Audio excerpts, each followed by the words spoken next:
Welcome my YouTube family. চলে এলাম আজকের দুপুরের মেনু নিয়ে। আজকের দুপুরের মেনুতে কি আছে তো চলো দেখে নাও। এই যে গরম গরম ভাত, আর এখানে আছে বেগুন পোড়া, এই যে, আর এখানে কেটে রেখেছি গন্ধরাজ লেবু আর পেঁয়াজ, আর এখানে আছে ধনেপাতার চাটনি, এই যে,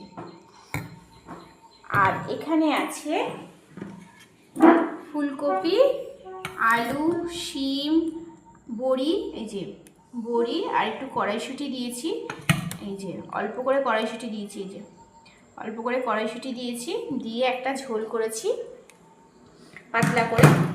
আর এখানে করেছি পোস্ত দিয়ে পাবদা মাছের ঝাল, এই যে কি বড় বড় পাবদা মাছ নিয়েছি, পোস্ত দিয়ে কাঁচা মাছের ঝাল করেছি। এটাই হলো আজকের দুপুরের মেনু। তো এবার ছেলের ভাতটা বেড়ে নিই।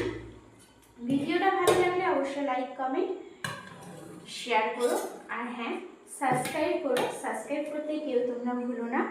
ছোট্ট ছোট্ট এই মিনি ব্লগগুলো তোমাদের কেমন লাগবে অবশ্যই কমেন্ট করে জানিও। ভিডিওটা আজকে এখানেই শেষ করছি। টাটা।